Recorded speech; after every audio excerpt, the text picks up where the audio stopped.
स्वामी श्री सद् गुरुदेव भगवान की जय।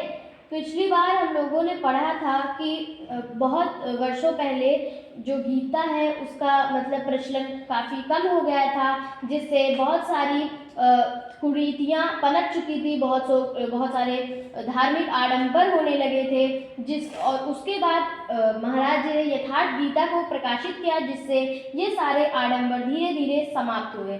अब हम समझेंगे कि उन्होंने इसको किस तरीके से कब उसका प्रकाशन किया था और इसमें किन किन भाषाओं में अनुदित है, इस सब के बारे में जानेंगे।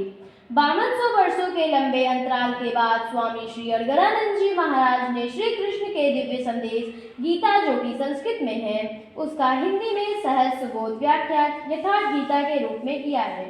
5200 वर्ष मतलब 5200 ईयर्स के मतलब 5200 वर्ष पूर्व, इतने सारे वर्षों के बाद, इतने लंबे अंतराल के बाद स्वामी श्री अड़गड़ानंद जी महाराज जी ने जो श्री कृष्ण के दिव्य संदेश, मतलब जो श्री कृष्ण ने एक दिव्य संदेश दिया था, ये संदेश एक दिव्य संदेश था जो कि गीता था, जो कि उन्होंने अर्जुन को दिया था, और वो वेदव्यास जी ने संस्कृत में लिखा था और श्री कृष्ण जी ने भी संस्कृत में दिया था। उसको हिंदी में सहज मतलब सबसे इजी भाषा में, कि बहुत कठिन कठिन वर्ड नहीं यूज़ किए हैं जिससे लोग उसे समझ ना पाएँ, और उसकी अच्छे से व्याख्या की, अच्छे से उसको एक्सप्लेन किया है यथार्थ गीता के रूप में। ईश्वरीय प्रेरणा से श्री गुरु पूर्णिमा 24 जुलाई सन 1983 में प्रकाशित यथार्थ गीता अद्यावधि मानव मात्र का दिशा निर्देशन कर रही है।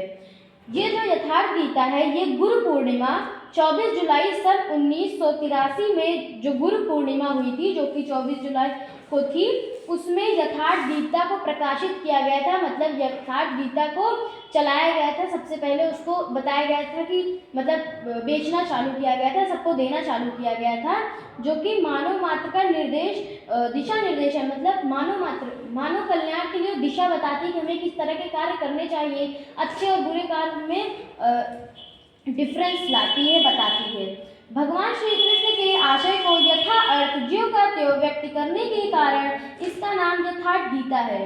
जो भगवान श्री कृष्ण ने जो आशय किया था, मतलब जो बातें बताई थी, उसके अर्थ को जैसा उन्होंने कहा था वैसा ही उसका अर्थ हिंदी में लिखने के कारण इसका नाम यथार्थ गीता पड़ा है।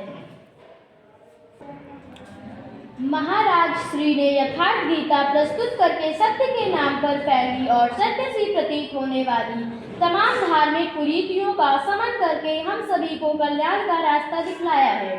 जो महाराज जी हैं, उन्होंने यथार्थ गीता को प्रस्तुत करके सत्य के नाम पर फैली और सत्य से प्रतीत होने वाली तमाम धार्मिक कुरीतियाँ, मतलब सत्य के नाम पर कि ये जैसे बहुत सारी प्रथाएं चली थी, सती प्रथा और बहुत सारी ऐसी चीज़ें थी जो कि हम लोगों के लिए बहुत डिफ़िकल्ट थी, बहुत कठिन थी हम लोगों को उनको करना।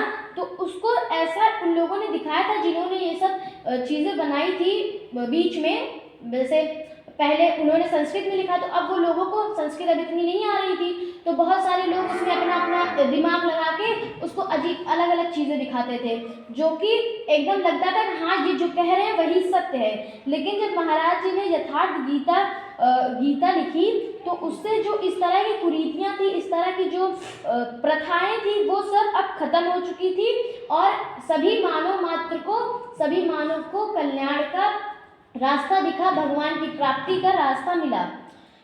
कालजयी कृति यथार्थ गीता भारत की सभी प्रमुख भाषाओं, जो कालजयी कृति मतलब जो यथार्थ गीता है, वो भारत की सभी प्रमुख भाषाओं, भारत की प्रमुख भाषाएं 22 हैं, तो वो सभी भाषाओं में है कि कोई भी मनुष्य उसको पढ़ सकता है।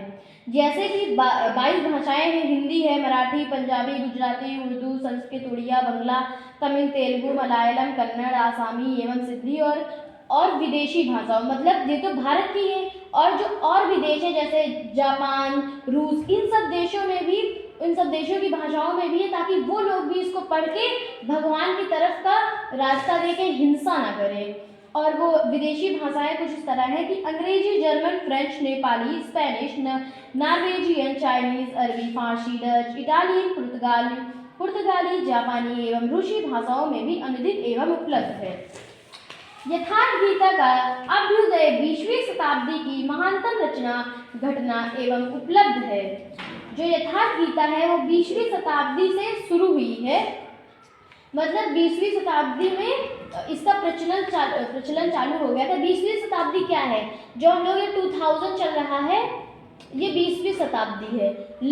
मतलब ये 21वीं शताब्दी है। और जो 19 चल रहा था कि 1958, 1995, ये जो चल रहा था उस समय उसको 20वीं शताब्दी कह रहे थे। तो जो यथार्थ गीता है वो 24 जुलाई 1983 में, जब 20वीं शताब्दी चल रही थी, तो उस समय इसकी रचना हुई, इसको प्रकाशित किया गया। वो समय अब दूर नहीं है जब यथार्थ गीता रूपी अक्षय वट वृक्ष की छांव में संपूर्ण विश्व की मानवता शांति पाएगी। अब ये समय बहुत दूर नहीं है कि जो यथार्थ गीता रूपी अक्षय वट वृक्ष मतलब होता है बरगद का पेड़, जो कि बहुत विशाल होता है। तो यथार्थ गीता को एक बरगद का पेड़ हम लोग समझ सकते हैं।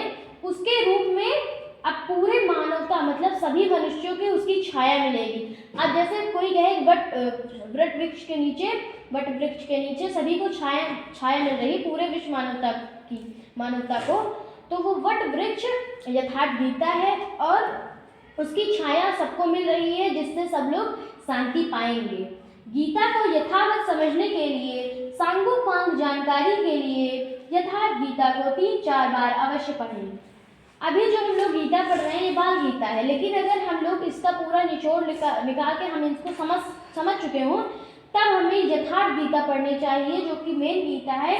और उसकी पूरी अच्छे से जानकारी के लिए हमें उसे 3 से 4 बार जरूर पढ़ना चाहिए। ओम शांति शांति शांति। ओम स्वामी श्री सद्गुरुदेव भगवान की जय।